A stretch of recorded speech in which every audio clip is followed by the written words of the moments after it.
Oi gente, bem-vindo a mais um vídeo no canal e hoje é o primeiro vídeo falando sobre Ulisses dos episódios 1 ao 5.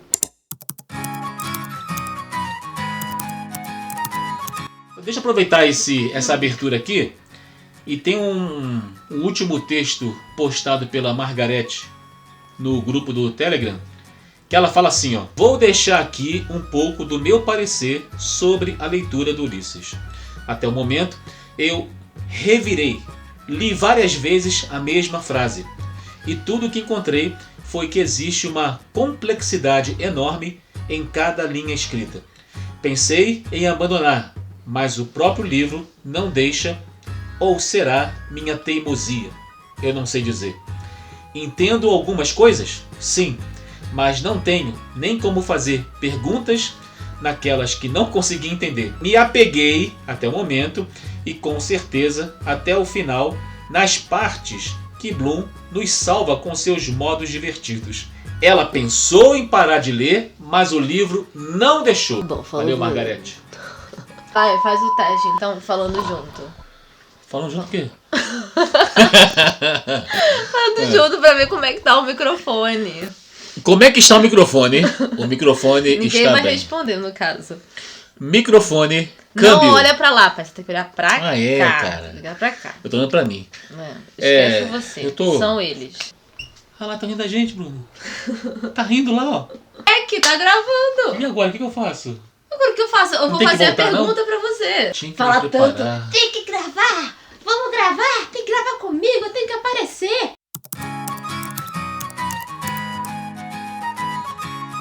E eu trouxe a participação especial desse vídeo, que é o Senhor Meu Pai, que muita gente conhece da invasão que eu fiz na biblioteca dele, que obviamente ele sabe agora, porque já assistiu o vídeo, mas eu trouxe ele que fica gerenciando o grupo no Telegram. Caso você não saiba, tem um grupo no Telegram, vou deixar aí na descrição, que é Lendo Ulisses, e aqui está ele para comentar junto comigo o que a gente achou desse livro doido. O que você achou? É um grande desafio ler esse livro, como todo mundo sabe. O próprio Galindo, naquela aula lá, né, da Companhia das Letras, Sim. ele falou numa primeira leitura.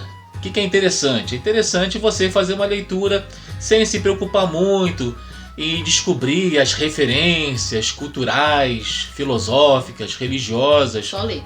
Recentemente também no grupo eu comparei o Joyce com o Wittgenstein. E na filosofia, o Wittgenstein, ele é um divisor ali de águas, né? Vamos dizer assim. Ele é um marco divisório na filosofia. Por quê?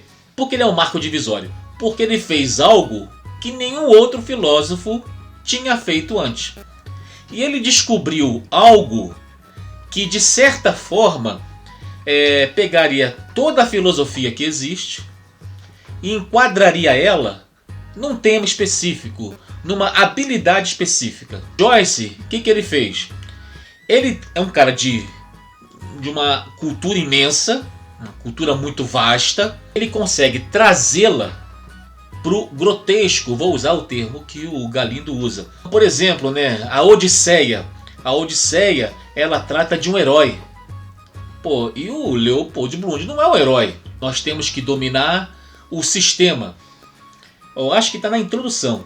Na introdução, o autor fala sobre esse sistema. William Blake. Ah, sim, é. O William Blake, ele falava que ele criou o seu próprio sistema para não ser escravo de nenhum sistema ali. Isso. O que o Joyce faz é algo semelhante. Ele cria um sistema. É como se ele recriasse a literatura. Então ele pega Ele fala isso mesmo. todo o legado literário que tem, cultural, filosófico, religioso, todo esse legado, entendeu? Que faz parte da sua própria vida, James Joyce, da sua própria vida, é a sua própria biografia, desde jovem, que a gente pode ver isso nos livros anteriores, Dublinenses, o Retrato. Então, o que o Joyce está fazendo é falar sobre ele mesmo. Ele cria personagens Ainda para acho poder... que não é 100% ele. Não, Ainda acho que não é que 100%. não seja. Que não seja. Tem muita coisa que tem a ver com ele, mas não acho que é 100% o próprio Joyce. Porque eu acho que talvez O Joyce não queria que você focasse só nisso, sabe? Igual, por exemplo, a gente tem a ideia de que Odisseia, né, Odisseia o Ulisses, né, é uma sátira de Odisseia. Então talvez não seja só isso. Tem muito mais coisa que você pode tirar desse livro e o foco não seja só isso. Não sei, é uma ideia, né? Mas acontece, pra mim, o James Joyce, o pouco que eu conheço, ele quer falar uma coisa pro mundo. Ele quer deixar uma mensagem pro mundo. E ele arrumou um jeito de passar essa mensagem por meio da sua literatura. Sim. Então ele cria personagens para poder divulgar aquilo que para ele interessa. Pode ser que ali não seja todo ele, mas é tudo aquilo que para ele é relevante falar para a humanidade. E isso que você falou da introdução, ele fala mesmo, né, de ele se questionar sobre o tipo de literatura também da época. Por que criticavam tanto o livro dele? Por que o livro dele era banido, não era aceito, não era um livro intragável, diria? Então, como que estava rolando a literatura na época, sabe? Ter esse questionamento. O que é aceito, então? Porque o meu não pode ser aceito, né?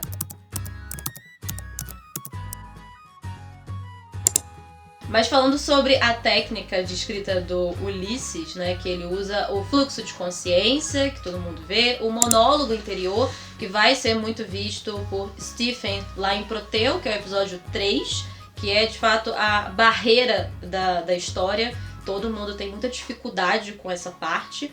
Então a gente vai falar um pouquinho mais lá na frente. E também a gente vê isso acontecer com o Leopold Bloom. Quando a gente conhece ele, tem ali nas suas andanças ali por Dublin, a gente vê muito do monólogo interior também. E o que é isso, né? O que é esse fluxo de consciência? O que é esse monólogo? Eles têm suas semelhanças, mas ao mesmo tempo são diferentes. O monólogo interior é só aquele personagem com ele mesmo. Então ele é um diálogo consigo. Então muito que a gente vai ver no Proteu e na praia, não necessariamente é só o pensamento, mas é também ele falando com ele mesmo. Então ali o contato só com ele. O fluxo de consciência já pode ser entre diálogos de duas pessoas, mas é um pensamento cortado. Então a vida continua, mesmo que ele esteja ali pensando e refletindo sobre algo do passado, daquele presente, enfim, coisas muito desconexas também, porque o fluxo de pensamento continua sempre. Com a leitura, você começa a perceber o que é narração do narrador, o que é fluxo de consciência do Dédalus ou do Bloom, né? Dá pra perceber. Se faz a diferença. Você reparou no primeiro fluxo de consciência, né? Sim. Você tinha visto que o primeiro fluxo de o consciência... Crisóstomo. Isso. Foi um dos primeiros, que é muito interessante. O fluxo de consciência é uma forma de você conhecer profundamente a personagem, né? Porque ela não precisa dissimular. Segredos. Ela não precisa dissimular. Até pontuei uma coisa interessante, que o Dédalus, na praia, lá no finalzinho, ele fica preocupado se alguém vai perceber que tá tirando meleca. Isso. E vai esconder lá na pedra. E no outro momento é o Bloom, quando vai usar a casinha para ir ao banheiro, ele fica olhando para os lados para ver se alguém tá vendo ele entrar. Então você vê que são pessoas que querem fazer uma crítica social, uma crítica à sociedade, a essa sociedade cristã, conservadora, mas eles mesmos têm certas preocupações de etiqueta. Alguém tá me vendo e tal. Aí eu lembro que quando eu comentei sobre isso, eu me lembrei do Freud. Que que Freud dizia que a cultura era tipo uma castração. Então aquela coisa que você aprendeu a fazer, você vai analisar alguma coisa na vida real, tem esse peso cultural. Com certeza. Influenciando nas suas conclusões.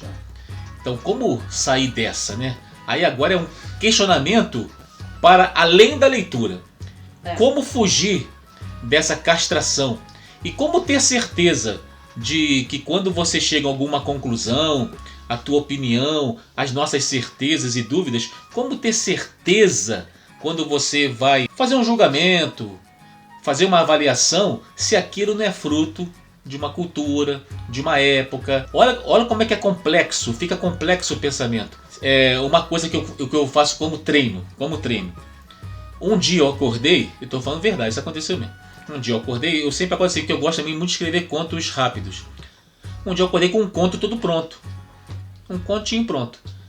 Eu sei que quando você acorda, você já vai trazendo ali o que você viu na noite passada, um filme, uma série, um livro, uma parte de um livro, e já veio o conto todo pronto. E enquanto eu escrevia o conto, me vinha assim, eu tenho que ir no mercado, entendeu? Então eu estou escrevendo lá um exemplo, né? Eu estava no campo com uma vara de pescar, indo pescar, e eu tenho que ir no mercado hoje. Gisele, Bruna. Cadê a Bruna? Essa cachorra aqui no parque. Mas tudo isso são fluxos de consciência. A minha ação é que eu estou escrevendo um conto. E a cabeça tá assim, Gisele é a esposa. Pode ser narrativa. Gisele, Bruna, entendeu? Margarete tá falando no Telegram, entendeu? Eu tenho que fazer o sorteio, não sei o quê. E aí eu pesquei 5 peixes. Aí o cara que tá lendo fala assim, peraí. Sim. Quem é quem? Aí, e no meio disso tudo tem um narrador, né? O narrador que não sou eu. Tá lá o narrador falando. E ele se levantou e com ele já tinha um conto pronto.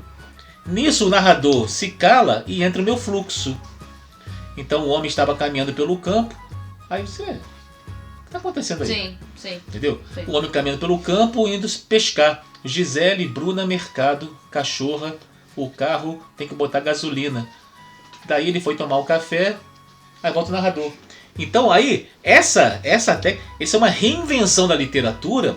E quando você entende o sistema, entende ali a organização de como ele cria tudo aquilo ali, você fica fascinado, porque está falando da realidade, pô. Eu concordo com Galindo. Primeira leitura, não se preocupa em dominar toda a obra, o sistema. Tenta pelo menos identificar quem é o narrador, quando é fluxo. O fluxo é o Dédalus e o Bloom. Por exemplo, na praia, só tem uma pessoa na praia, é o Dédalus. Então ali é só ele. São os fluxos de consciência, vez ou outra aparece o narrador, as suas questões religiosas que são muito fortes. A questão religiosa no Joyce é muito forte. Catolicismo, protestantismo, aqueles concílios antigos da igreja, e ele conhece bastante. Então, por que eu estou falando isso? Porque a leitura do Ulisses pode provocar no leitor ter outros conhecimentos, ampliar seus conhecimentos em teologia, em história da igreja na Irlanda. Montaigne nos ensaios, se você ler os ensaios de Montaigne e for atrás de todas as suas referências literárias, cara, é mais importante que você fazer uma faculdade. E muita pessoa que for ler, talvez vai se identificar também com essas questões religiosas, principalmente dentro da educação, né? Porque até estou lendo Damien, né, do Hermann Hesse, e já o iniciozinho, na infância do personagem, o que ele mais sofre é em que caminho ele vai assim que ele sai de casa. Se eu fizer isso, eu posso ir pro inferno, ou se eu fizer aquilo, eu vou pro céu. E a partir do momento que ele toma ali uma atitude que leva ele para um pecado, ele se sente sujo, indigno, muito do que o Stephen vai sofrer até no retrato, e vai guardar isso por muito tempo depois de adulto em Ulisses. As questões religiosas na Europa, elas são muito mais profundas na questão filosófica. Porque há muito mais uma vontade de entender, entendeu? De entender para poder crer. Lembra de Santo Agostinho e São Tomás?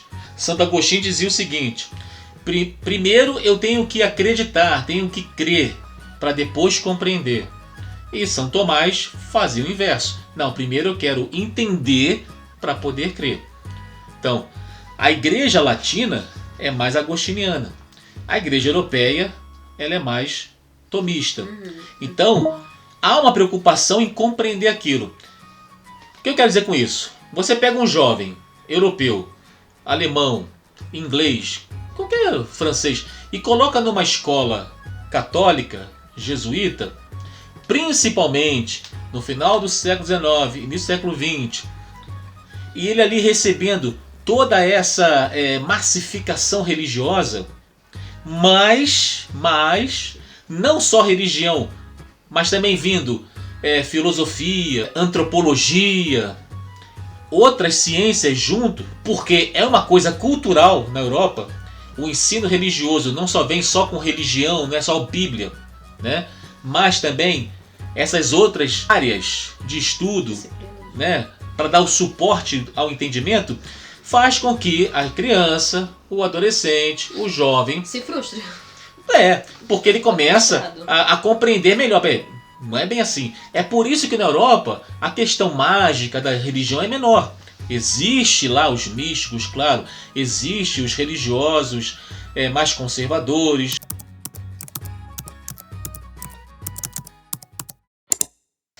Tá, eu acho que a gente pode entrar na questão do Stephen Dedalus, que a natureza ali da sua personalidade é um garoto complicado.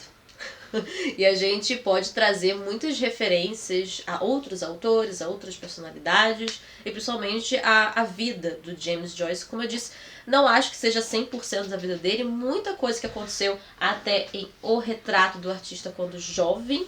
Não necessariamente você precisa ler esse livro antes, ou você pode ler simultâneo. Eu terminei esse livro recentemente, então eu estava no finalzinho, e muita coisa que eu peguei do final deste livro já tem a personalidade dele formada para começar Ulisses. É importante ler esse livro, por quê? Porque aqui você já vê que o Stephen, ou Estevão é mais bonito, que o Stephen, ele é um jovem observador. Você vai ver ali, a todo momento, quando ele... O que você fez aí? Ele é chato. Não, ele é observador. Você pode ver uma cena que eu acho que é muito filme de Woody Allen, é quando se reúne lá para almoçar, né, a família. Você tá falando do retrato. Do retrato. Sim. Que tem a tia, né? Entendeu? Sim. A tia Dante, né? E eles reunidos ali no almoço e começa uma discussão religiosa, porque tem um que faz uma crítica bem forte à igreja, né? Que, é iniciozinho do livro, né? Da criança. E ela é uma defensora ferrenha da igreja, dos padres, de toda aquela hierarquia, né, católica. E esse outro parente, né, completamente o inverso. E é extremamente Woody Allen. Eu não me surpreenderia se o Woody Allen bebeu muito nessa fonte. Você vai ver que sempre tem um almoço, uma janta que junta toda a família e começa. E o tema central é a questão Deus existe, Deus não existe. Entendeu? E aí no meio judaico, né? No Woody Allen, no caso, meio judaico. Aqui no meio católico. É a questão da Irlanda e da Inglaterra também, né? Porque o Stephen Dedalus, desde o início, sempre fala sobre a questão de a Irlanda ter traído ele, né? Eu vejo muito isso também na questão do Stephen, que eu acho talvez uma questão muito pessoal. Até depois isso ele leva lá pro final do livro, mas aí que eu disse, da traição da Irlanda. Mas aí que eu disse o seguinte: é importante conhecer a biografia do autor. É importante conhecer o tempo que está sendo escrito. Por exemplo, contexto, no caso agora que eu começo a perceber, lendo mais o Joyce, é importante você conhecer a história da Irlanda. Entendeu? Tinha alguém no grupo que falou sobre isso. Falou assim, tinha gente que não, sempre não, a gente tem que pesquisar sobre isso, é importante. Sim, eu tô falando de uma forma geral. Claro que tem, sempre tem gente que... Não, pô, eu tenho que conhecer isso aqui primeiro. Ao longo da leitura ele acaba assim, opa, vou ter que dar uma parada aqui para ver esse tema, para entender. Então, por que eu tô falando isso? Porque a Irlanda, ela resistiu Roma. Ela é católica, mas ela não se rendeu ao papado. Não sou especialista nessa área. Um exemplo. Tu vai falar de Rio de Janeiro. Vou falar sobre Rio de Janeiro. Então você fala sobre o quê? Carnaval, futebol, praia, Maracanã. Verão. Irlanda você tem que falar o quê? São Patrício. Musiquinha irlandesas. Música irlandesa. Sainha irlandesa. De certa forma, a arte toda. O que eu queria falar do Dez é isso. Ele desde muito jovem, muito jovenzinho, ele é um observador. E o sujeito observador aprende muita coisa. Ali sempre do lado, caladinho. Então o que eu percebo ali? Ele é uma sombra, é aquela sombra que observa tudo. Mas não observa desinteressado. Muito pelo contrário. Ele está super interessado, atento a tudo. Não é à toa que ali começa a formação do seu caráter. Sim. Que nesse dia 16 de junho de 1904, vamos ver um Dedalus jovem adulto, que já tem toda essa experiência passada aqui no retrato, e ali, naquele dia, Eu acho que também ele é observador porque o estilo de narrativa do retrato também é diferente de Ulisses. Sim, Né? não, Então, claro. ele é o narrador ali, a forma como ele caminha, né, com a história do retrato é muito diferente. O Ulisses não, o Ulisses você tem pensamentos e algumas vezes o narrador. Tanto Sim. que a gente vai ver no Proteu que, na verdade, a narrativa ela não é que comanda mais ali. Quem manda ali é o pensamento. Né? Então eu acho que a questão de observador, desse narrador observador, tende muito ao estilo de escrita do retrato. Por isso que o personagem tem muito essa característica. Porque quem está contando a história... Então muito da história que vai acontecer, ele precisa estar presente ali também.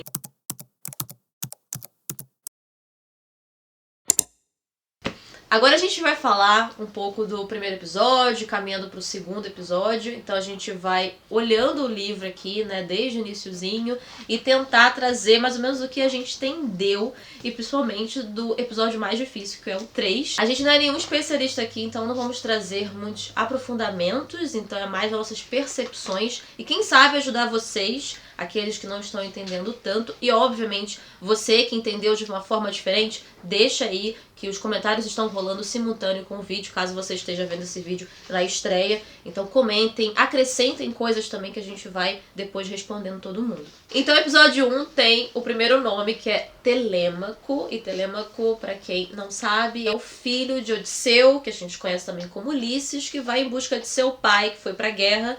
Uma guerra que durou 10 anos e não voltou.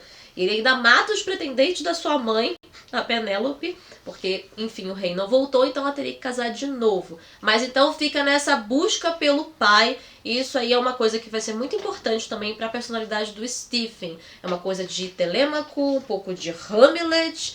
Então a gente tem o primeiro episódio chamado Telêmaco, com uma narrativa jovem, né? Como tá no guia, que também vou deixar aí linkado na descrição, caso você tenha uma edição que não tenha o guia, o que eu acho difícil. São 2 esquemas que foram criados pelo James Joyce, que era uma coisa emprestada e depois tinha que ser devolvido, que ele fez para 2 amigos, tanto que o nome dos esquemas é chamado pelo sobrenome desses amigos. O esquema Linat e o esquema Gilbert. Tem os 2 no Wikipedia, vou deixar então na descrição o link para você acessar. O Telêmaco serve pra gente conhecer um pouquinho já ali, né? Ter o início do conhecimento. Tem uma narrativa mais tranquila também. É. Mas gostei, eu Balanceada. gostei muito do Mulligan porque eu gosto muito de Nietzsche. Eu gosto muito mesmo de Nietzsche.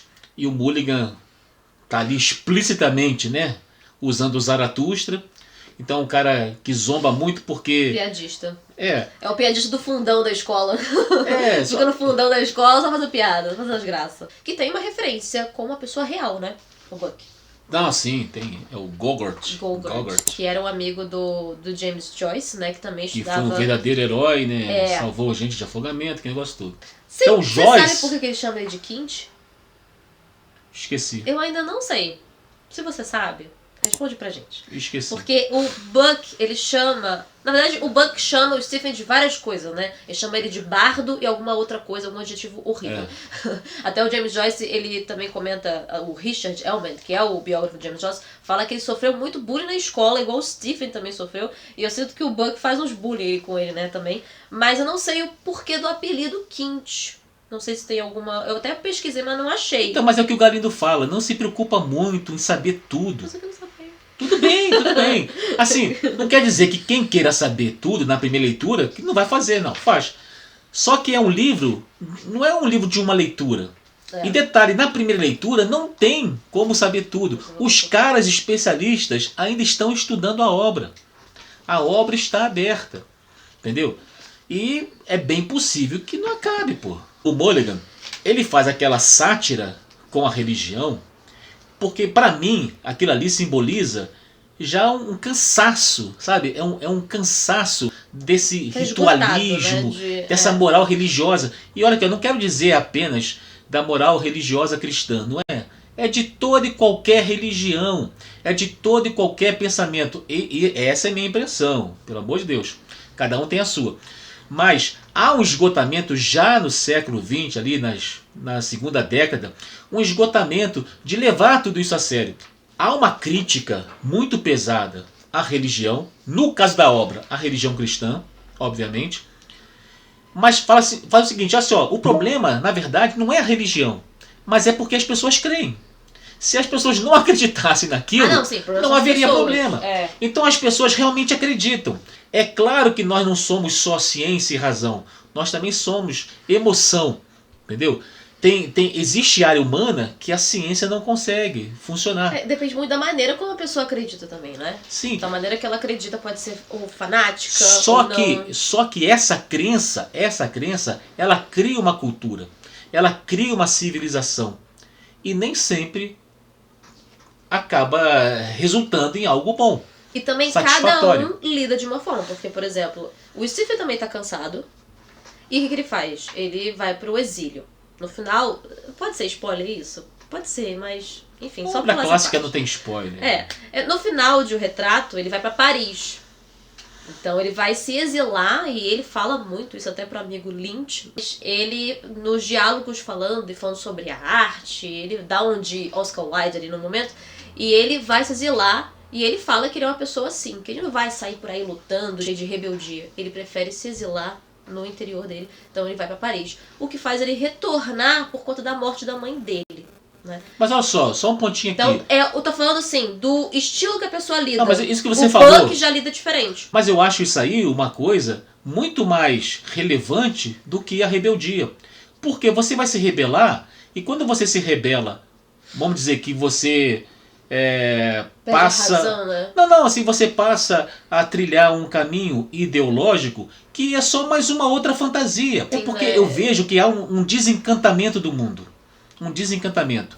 Por isso que, na minha opinião, por isso que Joyce coloca muitos fluxos de consciência. Entendeu? É muito melhor então você voltar para si mesmo, nas suas reflexões, nas suas crises, entendeu? Nas suas buscas pessoais, do que tentar buscar fora.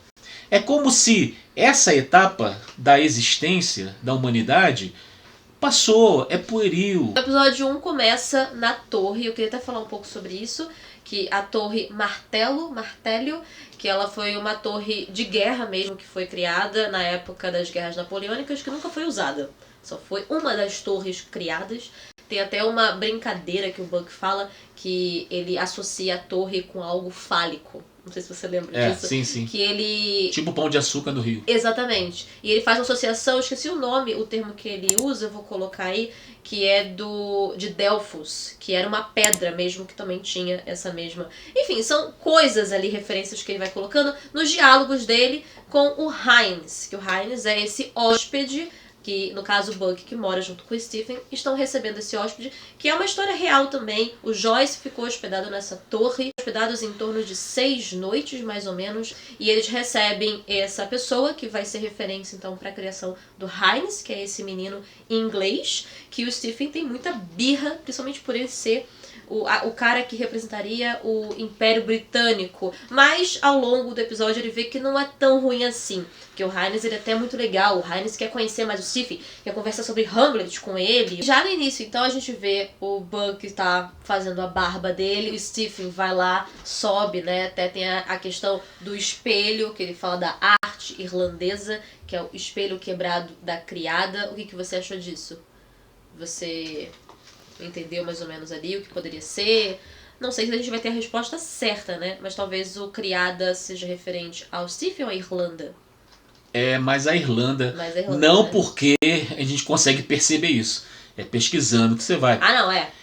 Tem a ver com a questão da colônia, né? Exatamente. Da presença inglesa. Até o Caliban, né? Que ele comenta do Caliban, que ele faz uma referência ao prefácio de O Retrato de Dorian Gray, do Oscar Wilde, porque Joyce usava muita referência também do Wilde, principalmente por causa da arte, e no início ele fala muito sobre arte, verdade, e numa dessa ele cita o Caliban, o Caliban aparece na Tempestade de Shakespeare, tudo tá conectado, né? Sim. E o Caliban, ele vive nessa ilha e ele, no caso, seria colonizado pelo Próspero, que vive, né, também na ilha, que ficou lá jogado na ilha por causa da usurpação, né, do Duque, enfim.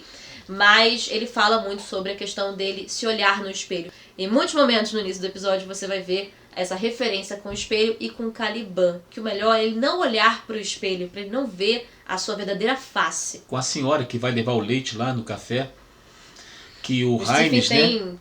Não, que o gosta- Hines fala assim, poxa, né, eu sou da Inglaterra, eu falo inglês. Vocês da Irlanda falam inglês. Já mostra uma certa submissão, né? À coroa inglesa lá, à Inglaterra. Tanto que ela vai falar assim, realmente, tem o irlandês, né? Existe, Sim. existe o irlandês. Então, por que e o- vocês não falam irlandês, falam inglês? E o Stephen fica... Ele olha a situação, então você vê o diálogo acontecendo nesse momento, né? Do Buck, do Hines, conversando com essa senhora que está entregando leite. E o Stephen fica, no caso, pensando sobre isso. E ela... Parece que ela tá olhando pro Hines, o inglês, e o Buck, que é um estudante, né, medicina, coloca eles lá em cima. E o Stephen se coloca como excluído ali. Ele até joga nos pensamentos dele um pouco de desdém, né? Olha, você vê ela que ali, alçando eles. por exemplo, ela se coloca submissa. Eles devem a ela, eles devem dinheiro a ela. Isso. Tanto que quando vão pagar, pagam menos. E ela aceita que pode ser um simbolismo da questão de um país que é colonizado. Diante do seu... síndrome de vira-lata, não sei, né? Do seu colonizador. E como você falou, ela é uma pessoa do povo, uma pessoa simples, e olha para aqueles jovens estudantes e ela se vê submissa. E não precisa ir tão longe. A minha mãe, tua avó, né? Minha mãe nasceu em 1944. Eu lembro quando a gente era adolescente, meu irmão na faculdade levou um colega que fazia medicina. Minha mãe recebeu o cara como... vermelho. Ela servia todo mundo com um copo assim, pega aí, pega aí. Aí quando ele soube, chegou o doutor, ela pegou uma bandeja, um copo e servindo o cara. E o cara, né, pô, da nossa idade, ele é assustado assim, ator de Hollywood. O que tá acontecendo? Por quê? O presidente. É aquela visão, né, mais antiga, que a pessoa se vê assim, não, poxa, ele é um doutor. Sim. Né? Quem tem que recebê-lo de tal forma. Medicina, né? Advogado, né? Direito. Sim. A obra Ulisses, ela é riquíssima em metáforas, em símbolos. É tipo você ler o Novo Testamento, os Evangelhos, e cheio de parábolas. Então aquela parábola, para a pessoa que criou aquela parábola, cada palavra ali tem um significado. Só que você faz uma releitura daquilo e encontra coisas novas nela.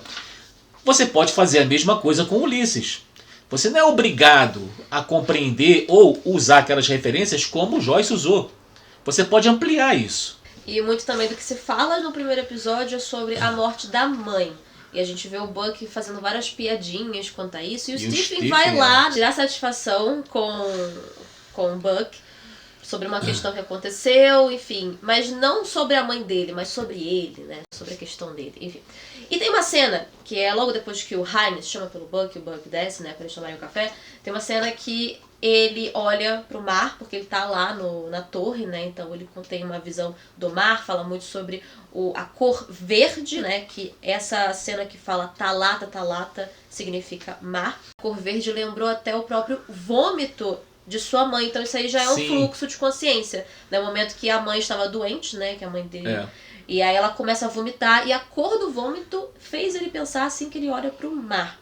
E uma outra cena que eu não sei se é algo que o Joyce queria fazer, talvez, que é quando ele olha pra vasilha que o Buck deixou com as coisas que ele tava fazendo da barba, e ele olha pra aquela vasilha fria, e aí ele pensa no momento, talvez, de quando ele via sua mãe fria, morta. Viajei? Não sei. Mas tudo pode ser possível com James Joyce, né? Não sei. Mas é que foi um pensamento muito rápido. Então, talvez por pegar o fio ali da meada do pensamento sobre a mãe e aquela coisa fria, aquela coisa ali jogada e esquecida e a culpa que ele carrega, pode ser que tenha a ver um pouco. E talvez o Joyce queira que os seus leitores pensem assim mesmo. Por exemplo, ele não entrega a personagem de uma vez por todas. Ele vai entregando aos poucos. Então, ao longo da leitura, você assim, poxa, como é que eu falei? O Stephen é um observador. Será? Para mim é um observador por conta lá do retrato. É por conta lá do retrato.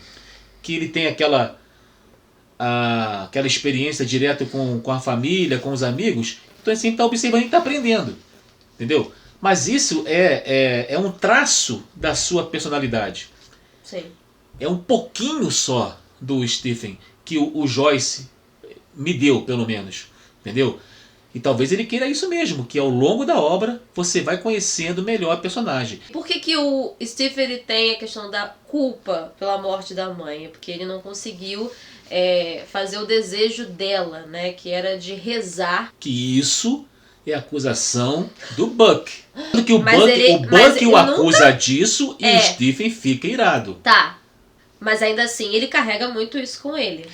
Ele deve carregar... Não, até porque ele se desvencilhou de tudo aquilo que a família acreditava e ele não quer mais acreditar. E você vendo o personagem sendo construído assim no final de Retrato, você mostra mesmo que ele ficou até uma pessoa fria referente até os parentes. Sim. Até no... Vou me adiantar um pouquinho aqui. No episódio 3, quando ele pensa em ir lá ver a tia Sally... Né? Mas ele só pensa. Mas ele já imagina o que vai acontecer. Então já idealiza uma imagem do que ele não vai. Então já virou essa pessoa fria. Então eu consigo até acreditar que pode ter sido isso mesmo que aconteceu, sabe? Tanto que carregar isso com ele por muito tempo não foi à toa. E tanto que tem uma passagem que ele fala: não, mãe, deixe-me estar e me deixe viver. Parar de pensar sobre isso. Sabe? Mas aí você pode fazer uma conexão, um link com essa vivência familiar e novamente com a religião na questão da confissão religiosa no meio católico. Por quê? O ambiente familiar, por exemplo, o ambiente familiar é um ambiente de troca de segredos. Tá. E o teu pior inimigo é o seu melhor amigo. Sabe por quê? Ele conhece os seus segredos. E quando vocês brigarem, ele vai externar tudo aquilo. É um grande risco. Então, o Mulligan conhece segredos do Stephen. Sim. Conhece, ele sabe como arrasar com o Stephen. Então, quando ele fala: ei, Stephen, por que essa braveza toda? Vou fazer aqui uma adaptação. Por que essa braveza toda? Sua mãe, morrendo, pediu para que você orasse com ela e você recusou orar com a sua mãe. Imagina isso. Você carregar isso consigo. Entendeu? Aí ele fala: tem uma coisa sinistra em você. Tu não é normal não, cara. Tem uma coisa sinistra em você. Aí você vê, a mesma coisa é na confissão. O tão fiel procura o seu confessor e ali ela derrama os seus segredos. Por quê? Também falar os seus segredos é terapeuticamente bom. E como você crê, lembra que estava falando? Você crê e sabe que aquele sacerdote, aquela pessoa ali, é uma pessoa designada por Deus para ouvir os seus segredos e saber como, vamos dizer, te aliviar daquele peso. E você se sente aliviado. Só que você passou para aquela pessoa segredos. Segredos íntimos. E quem conhece os seus segredos tem sobre você poder. O poder. E é dessa forma que a igreja tem poder. E se eu não me engano, eu acho que o Bloom chega a comentar isso. Que o grande poder é, primeiro, que as pessoas creem e que a igreja é como se ela tivesse, imagina, é como se a igreja tivesse um arquivo com todos os seus segredos. Puxando então isso aí, não sei se tem muito a ver, mas tem também no primeiro episódio, tem a parte que fala sobre remorsura.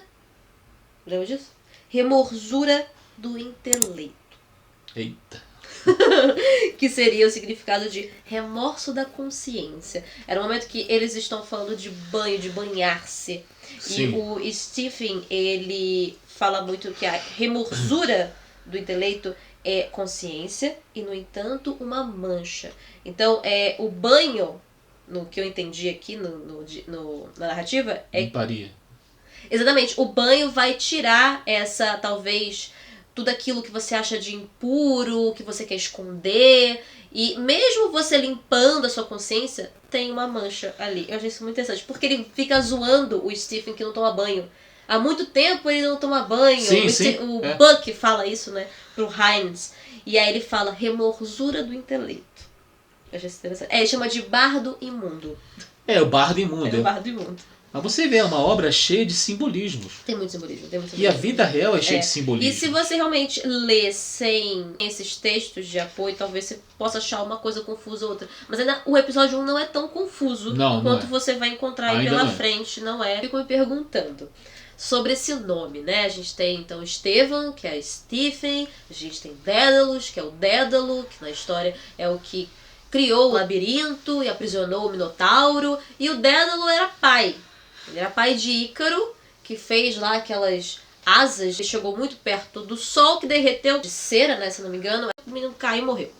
Só que ao mesmo tempo tem essa impressão de que o Stephen está em busca de um pai, ou talvez em busca de um pai espiritual, porque ele se desvencilhou daquilo que falava que ele tinha que acreditar, e agora ele talvez em busca do que ele quer acreditar, de não quer mais servir aquilo, ele fala muito sobre isso, e que em busca de um pai. Mas ele tem um nome que é de uma pessoa que é pai.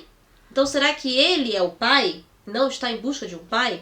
E também no decorrer da leitura você vai ver que o Bloom pode ser uma figura paterna, que ele tem uma idade parecida do pai do Stephen, que ele é amigo do Simon, que comenta, né, que ele conhece o Simon Dédalus, então ele tem uma idade parecida com ele, então ele pode ser uma figura paterna que o Stephen vai ver nele. Esse labirinto tem muito a ver com o Stephen também, o labirinto que ele criou dentro de si, uma coisa confusa, né, que só ele conseguiria entrar ali e entender. Mas ao mesmo tempo o Icarus tem uma queda. E eu acho que o Stephen vai ter essa queda, ou seja, não teve essa queda durante os pensamentos dele. Então tem muitas referências aí que a gente não sabe se vamos conseguir essas respostas 100%, mas são ideias muito interessantes pra gente trazer e compartilhar. Nem vai conseguir fechar. Então não é agora nos primeiros capítulos que ele vai poder já fechar. Não. O Stephen é isso. Não é. Não. Mas tipo, é um início. É tipo aquela... eu sempre faço referência teológica porque eu tenho formação em teologia e quando eu vou usar um exemplo, eu prefiro usar o exemplo teológico, que para mim é mais fácil. Por exemplo, aquela passagem no Antigo Testamento, Moisés é designado para ir para o Egito para libertar o povo, sabe? Então, aí Moisés fica ali tentando enrolar Deus para lhe mandar uma outra pessoa. Manda meu irmão é um cara inteligente, fala melhor que eu sou gago, não falo bem. Ele não consegue convencer Deus e acaba ele indo. Só que antes de ir, ele fala assim, então tudo bem, eu vou. Mas eu posso levar meu irmão? Pode. Que é um cara melhor, mais preparado, o tal de Arão. Aí pode falar assim, quando eu chegar lá, vão me perguntar em nome de quem que eu venho. Eu digo quem? Qual é o teu nome? Então ele pergunta para Deus, qual é o seu nome? Aí Deus responde, que é muito famoso, mas como é um escrito antigo hebraico, o verdadeiro sentido da resposta de Deus ali para Moisés é: eu sou o que estou sendo. Então, se você pegar isso e transportar para Ulisses, que é cheio de referências religiosas, mitológicas, o Stephen está sendo o que ele está sendo, entendeu? Ou ainda é possível um outro sentido: eu sou o que serei. Não estamos prontos, terminados. Nós estamos sendo. Então eu serei o que serei. Eu sou o que estou sendo. É o tipo dessa obra. Eu falei tudo isso para falar só isso.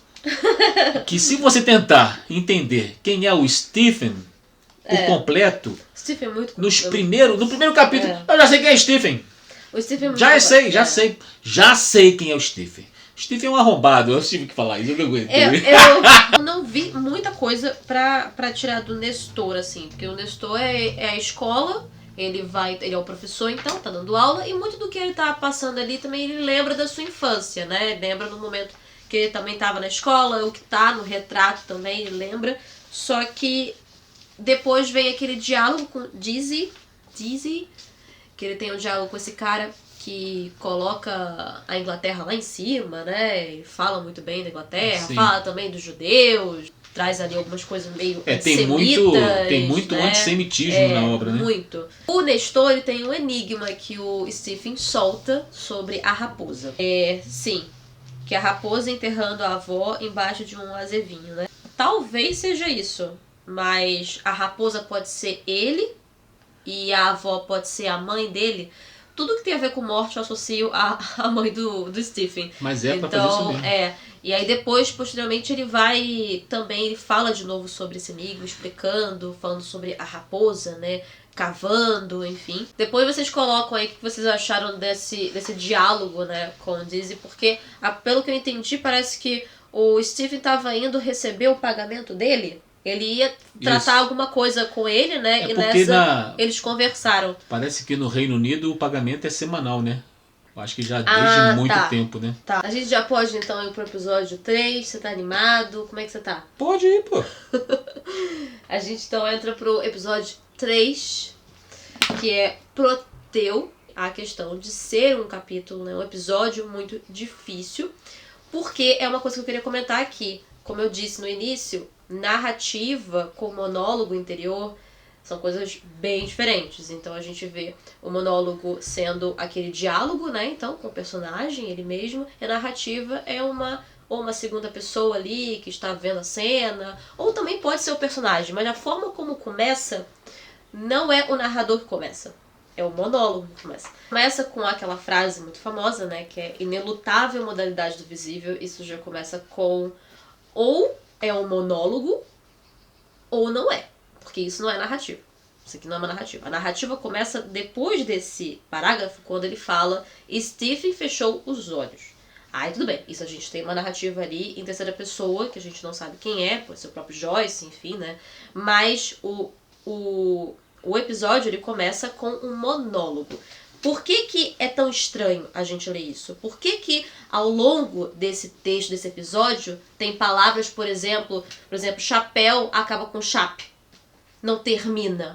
Porque não é uma narrativa linear, é um pensamento. Então, você está lendo um pensamento. Eu até tinha falado sobre isso na introdução. Imagina você pegar tudo aquilo que você está falando e você está pensando e construir ali, e escrever, digitar tudo isso. É louco, é louquíssimo. Até você transcrever isso para um cinema, por exemplo, né, ou uma Odisseia no espaço, fica tudo muito estranho. Então, o que está acontecendo no Proteu é só pensamento e alguns relapsos assim de narrativas, e tudo que está acontecendo ali acontece então na cabeça dele. Aliás, tem uma cena no retrato, não lembro quem foi que falou, que fala isso aí só tá acontecendo na cabeça dele. Isso é muito engraçado porque é o que acontece com o Stephen. Ele está o tempo todo lutando ou tentando lutar contra seu próprio pensamento. Importante lembrar que o Proteu, ele é um ser mitológico que o tempo todo está mudando.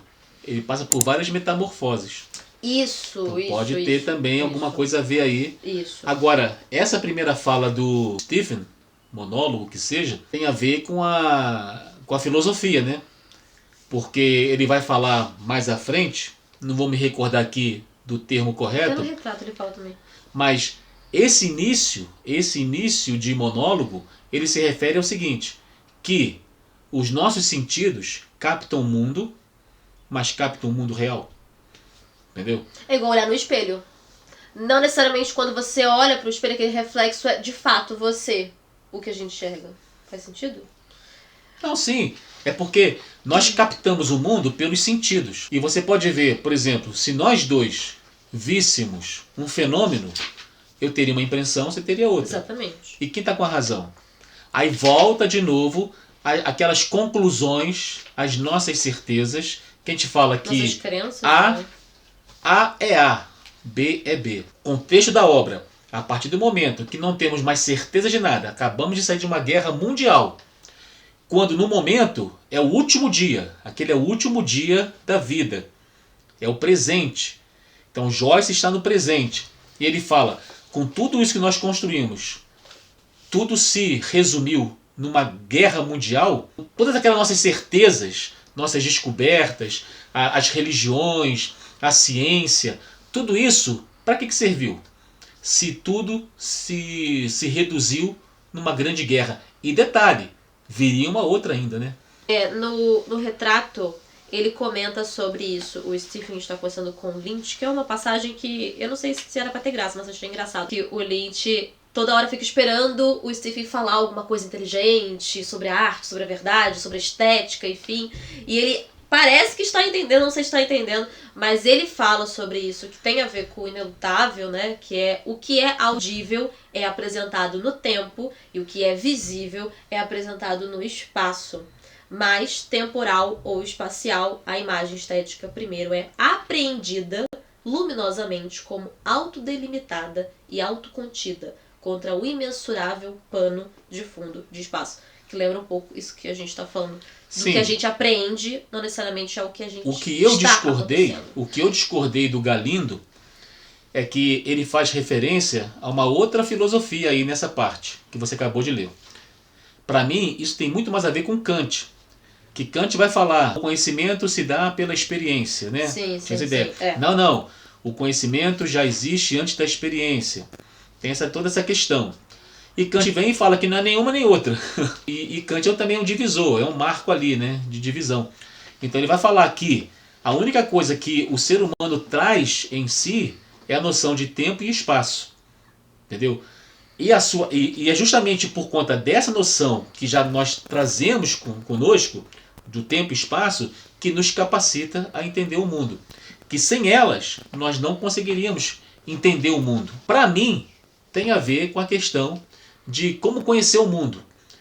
Como é que eu posso ter certeza que eu conheço o mundo pelos meus sentidos, se eles são extremamente falhos? E detalhe, não é universal, né? não é universal. E tudo aquilo que você enxerga e você responde aquilo que você está vendo, você vai responder de acordo com os seus, ou com o seu contexto, com o seu estilo de vida, entendeu? Tudo isso vai influenciar as suas respostas.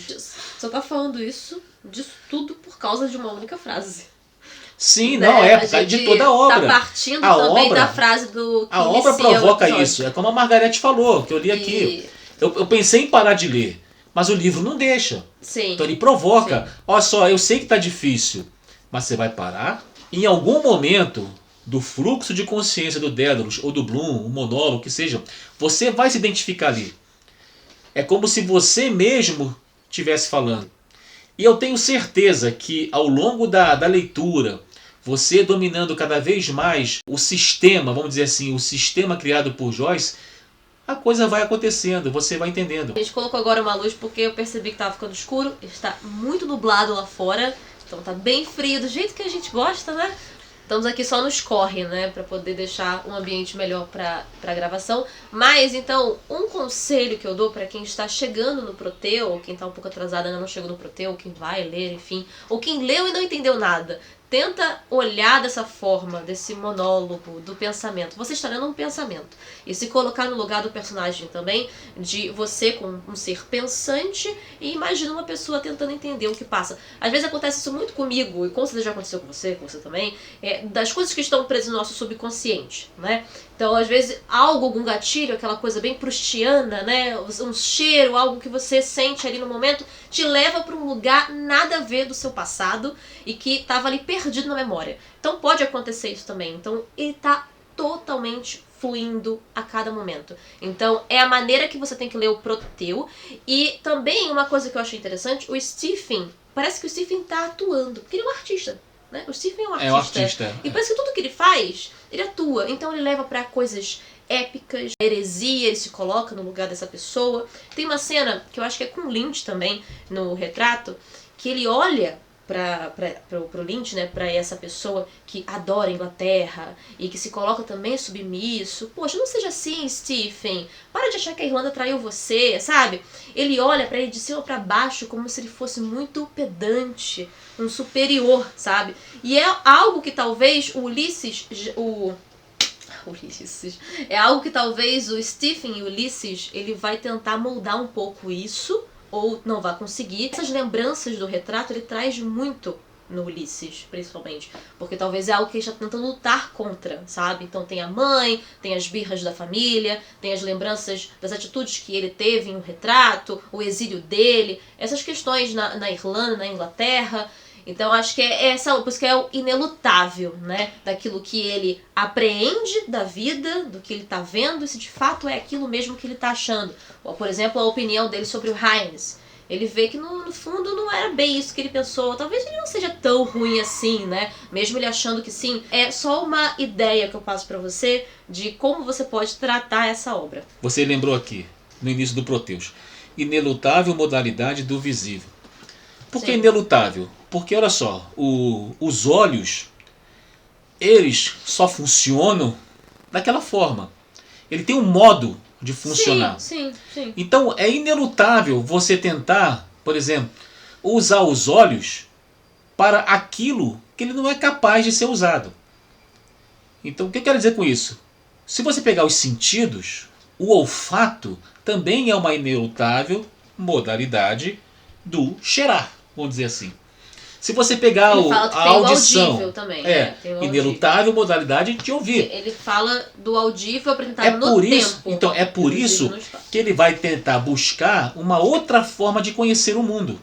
Isso. Então, por exemplo, os místicos buscavam, por meio das suas reflexões, forma de conhecer o mundo, de perceber o mundo. O mundo não é como nós percebemos nessa cultura pronta que nós já chegamos. Você pode conhecer melhor, entendeu? E é por isso que eu insisto, por isso que eu insisto, cuidado com as certezas. Cuidado quando chegar a conclusões certas. Não, eu tenho certeza disso. Poxa, será? Eu acho que esse ponto é importante na obra. Ele passa isso, que nós não temos certeza de nada.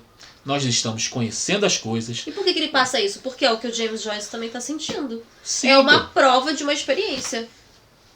Que não é uma coisa que a gente está inventando agora. É uma experiência. E todo mundo já passou por isso também, né? E quantas vezes... fase da adolescência para a fase adulta. Você falou o lance do chapéu, Chape. Parece que está apagado, né? Então, essa que é a minha ideia. É de que essas palavras que estão mal cortadas, que estão cortadas... Não, mas tipo... É porque não é narrado. Aquilo não é narrado. Imagina você comprar...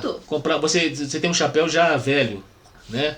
E na etiqueta, o nome da marca, uma parte está apagada. Então, mas aí eu já acho que é o pensamento. Às vezes a gente tem pensamentos que não são completos. É um pensamento que...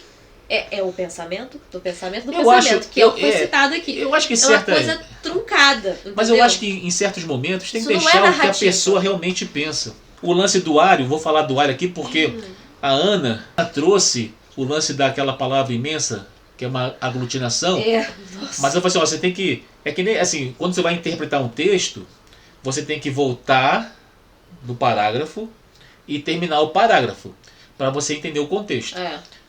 E ali, em Joyce é mais complicado, porque tem que voltar da introdução. Tem fluxos de consciência. Você volta à introdução. E você tem que recuperar alguma coisa lá no retrato, ou em Dublinense, entendeu? É mais complicado. Mas como no centro ali do parágrafo tinha a questão ariana, não na questão do nazismo, né, mas do teólogo Ario, que ele discordava de um ritual muito importante da Igreja Católica. No tempo de Ario não existia ainda a Igreja Católica, mas no tempo ali do Bloom, do Dedros, já existia a Igreja Católica. Dois senhores. Dois senhores. Que é o inglês e o italiano. Italiano? Italiano. Que é a Igreja Católica. A Igreja Católica ela foi se formando por meio de concílios. Foi tendo vários concílios, e quando ela é reconhecida como religião, uma das religiões autorizadas pelo Império Romano, ela ganha sua força. Sim. E no concílio de Nicéia se chegou à conclusão que o Pai e o Filho eram da mesma substância. Então Deus e Jesus Cristo eram de uma mesma substância. Logo, Jesus também era Deus. Só que, aí que vem a questão teológica e histórica, né? Poxa, isso foi, vamos dizer assim, acordado em concílio.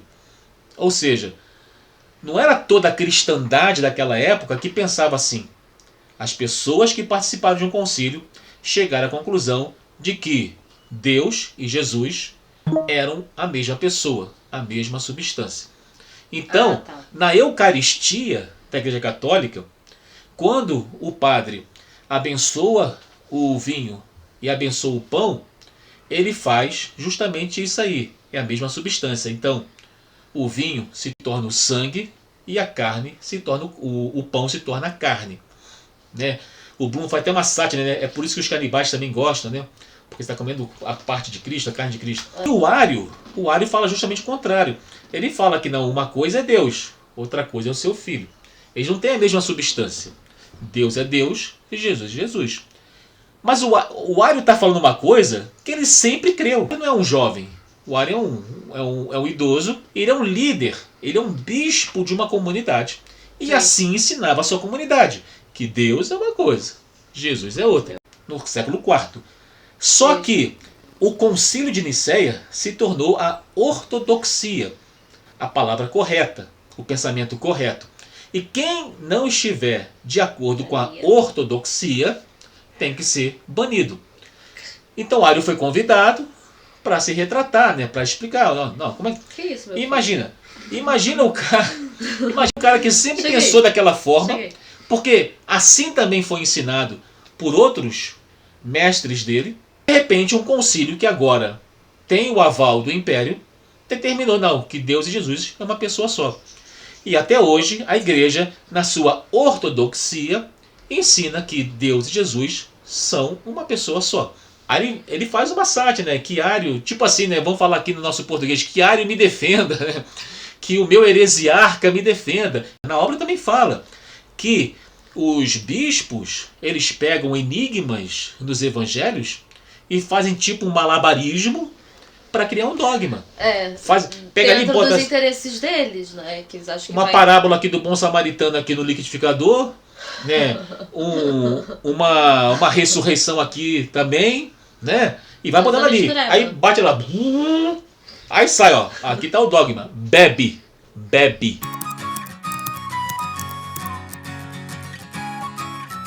Bloom, eu vou ser sincera, o Bloom, assim, já no início, a gente vai ver no episódio 4 e episódio 5, né, o personagem, e a gente vê, então, o que todo mundo já sabe do Ulisses. O Leopold Bloom saindo de casa no dia 16 de junho de 1904, e começa ele fazendo ali seu café da manhã para a esposa Molly Bloom, que seria ali uma personificação, que seria a ideia da Penélope, né, e o Ulisses, que é o Leopold Bloom Odisseu. E também faz comida pro seu gato. Deixa bem claro isso, ele tá fazendo comida pro gato. A Millie, que é a filha, manda uma carta pra ele, né? 15 anos. E também ele recebe uma carta que foi endereçada pra Molly, de um cara que eu esqueci o nome, que no caso ele fica com a ideia de que ela está traindo ele com esse cara. E aí ele sai de casa e aí começa, de fato, a história que tá na sinopse que todo mundo conhece, do Ulisses. E sempre eu tive a ideia de que começava o Ulisses assim.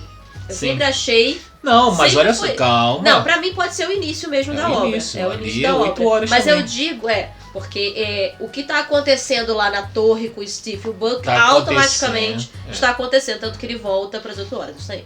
Mas pra mim sempre foi a ideia de que o Leopold Bloom começava na primeira página. Ele começava fazendo isso. Mas aí depois a gente entende que não é exatamente assim, mas não deixa de ser o início da obra também. Essa primeira aparição dele não se entrega a muita coisa, né? Tem o enterro do amigo dele. No enterro, nesse episódio do enterro, que é o Hades, né? Calma, pai, não chegou no Hades. Não vou falar, só vou falar assim, nesse aí se entrega mais. Do que no... Que tem a ver na Flor de Lótus aí. Outras mortes aí, né? Que tá relacionado ali tem uma apresentação, mostra ali o contexto, né? Então ele é casado com a Molly. Tem um lance ali de adultério. Aí vai mostrar a saída, né? Que é muito Ulisses. legal. Ulisses vai sair de casa. Isso é muito legal. E não vai retornar. E tem um motivo por qual ele não retorna. Exatamente. Entendeu? Ele não quer enfrentar esse motivo. Diferentemente do herói homérico, que é ele percorrendo pelo Mediterrâneo, né? Indo pra guerra. O que é, mais uma vez, uma sátira, né? Você vê um herói muito épico, né? Indo pra guerra, com espadas, passando por vários obstáculos. E o cara comum. É por isso que eu tava falando que essa obra, ela exige muito de você. Por exemplo, o cara fala assim, não, eu quero conhecer tudinho. Você quer conhecer tudinho? Tá bom, então fecha a obra e vai ler Odisseia.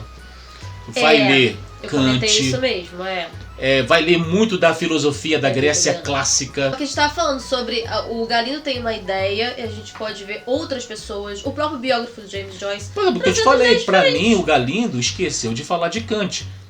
Você acha que Galindo não conhece Kant? Claro que conhece, pelo amor de Deus. Só que talvez, posso estar sendo aqui super injusto, mas talvez ele não tenha esse conhecimento de Kant. Mas o passeio... Não, chama não, que ele vai fazer assim. Ele vai me bater. Assim, o passeio do Dédalus na praia, e logo no início, né, a inelutável... Modalidade do visível. Então, me lembra muito Kant. Imagina se o Joyce fosse escrever Ulisses hoje. que sairia disso, hein? É. Você trazer essa obra para hoje, né? Hoje nós temos a inteligência artificial, que seria a inelutável modalidade artificial, vamos dizer, sei lá. Começa a encher ali. Black Mirror. Black Mirror. Poxa, o Joyce com Black Mirror ia deitar e rolar. Eu ia comentar que Dublineses antes ia se chamar Ulisses in Dublin. Antes dele escrever o Ulisses. Isso é muito legal. E ele já ia traçar então a ideia do Ulisses andando pelas ruas em Dublinenses, que é o seu livro de contos. Mas então ele lança primeiro Dublinenses, aí depois ele parte pro retrato, e aí quando ele finaliza o retrato ele pensa, eu preciso de uma sequência pra isso. E aí ele começa a escrever o Ulisses. Sim, sabe o que acontece? Eu acho que o Stephen, ele faz tudo porque tudo pra ele é arte. Entendeu? É uma grande palhaçada. Não tem narrativa, certo? É um monólogo, e o monólogo não é narrado, porque se fosse narrado seria algo linear, né, como eu falei. E ele que tá comandando ali com o seu monólogo. Então será que tudo aquilo que ele fala, que ele retrata sobre tudo que ele pensa, é porque ele sabe que o único palco que ele vai ter são os leitores? Porque olha só, tem aquela cena do usurpador, isso é uma coisa que eu comentei com você, que é uma ideia, que eu não sei se é uma ideia também pra vocês, que é a cena do usurpador quando o Buck mergulha na água, né? E ele tem a ideia de usurpador que foi no final acho que no final do episódio de Telêmaco, se eu não me engano, que eu fiquei em dúvida se seria do Hines, por causa do inglês, enfim. Mas talvez pode ser direcionado ao Buck, porque o Buck é o piadista e ele tem uma relação com o Hines muito boa. Eles conversam muito sobre tudo e o Hines sempre ri das piadas dele, enfim. Então talvez ele queira essa plateia porque ele é o artista, não é o Buck que é o artista, ele é o artista, sabe? É uma ideia só, assim, né? Que pode ser... É válido, tudo é válido. É infinita. Vou aproveitar aqui para dar um recado ao pessoal lá do grupo do Ulisses, lendo Ulisses. Qualquer dúvida pode levar para o grupo. Pega a passagem lá que tem dúvida e joga para o grupo, porque isso faz fomentar a discussão e até mesmo o prazer pela leitura. Ó, sobre o episódio 5, o mais marcante para mim é a missa que o Bloom participa. Eu acho muito boa. Crítica, né? Bem ampla ali sobre todo aquele ritual. Tem até o momento da distribuição da hóstia, que tem um contexto bem sexual. Até comentei com um rapaz no grupo, acho que é o Lucas. Ah, o Lucas tá lá na frente. O Lucas tá... Nossa. O Lucas já tá... O Lucas já terminou, né? Tá na 3ª temporada já. Já tá... Tem até um contexto sexual, que ele trouxe também essa questão. O poder sexual do padre balançar, molhar e falar pro fiel, fecha os olhos e abre a boca. Existe um contexto bem sexual naquilo ali. Tanto que E é o Bloom, como o Bloom, ele assume a narração daquele ritual e começa ali a fazer uma crítica. Eu acho legal como ele termina. Ele termina e fala assim, é melhor eu ir zarpando fora. Eu vou embora disso aqui. Entendeu? Então tem a ver com o que a gente estava falando aqui sobre essa crítica, né, à ortodoxia, aos rituais religiosos. Então foi isso, gente. A gente então tentou comentar aí do episódio 1 até o 5. Esses 2 últimos episódios tiveram poucas coisas, acho que o que foi muito relevante ali de coisa pra falar, de referência, é o caso do Stephen, sua relação com a religião, enfim. Por acaso você tiver alguma dúvida aí, a gente puder de alguma forma também ajudar e não estava nesse vídeo, deixa aí nos comentários, ou pode também deixar lá no Telegram, porque meu pai é quase um gerenciamento desse Telegram, né? Porque eu não consigo ver todas as perguntas, o que vocês comentam. Eu tento, eu juro que eu tento, mas ele que vê mais lá. Então eu espero muito que vocês tenham gostado desse vídeo e dessa participação, que ele vai aparecer mais, tá? Dá o like. Não deixa de dar o like, gente. Se inscreve no canal. Assina o sininho, blém, blém. E tem bastante gente chegando aí no canal, fico muito feliz, sempre agradeço. Quem não der like, Buck Mulligan está olhando.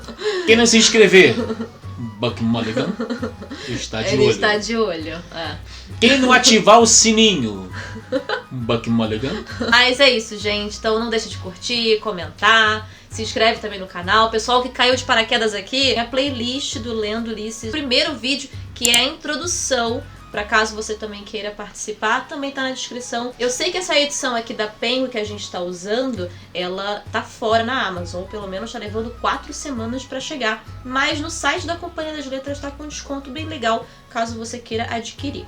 Dea da Luz, Buck Mulligan e Bloom irão te visitar. Acabou? Acabou. Ah! É isso aí. Tá bom. Uma pantera pode aparecer nos seus sonhos. Então curta aí. Quem entendeu, entendeu. Tchau, gente. Tchau. Tchau.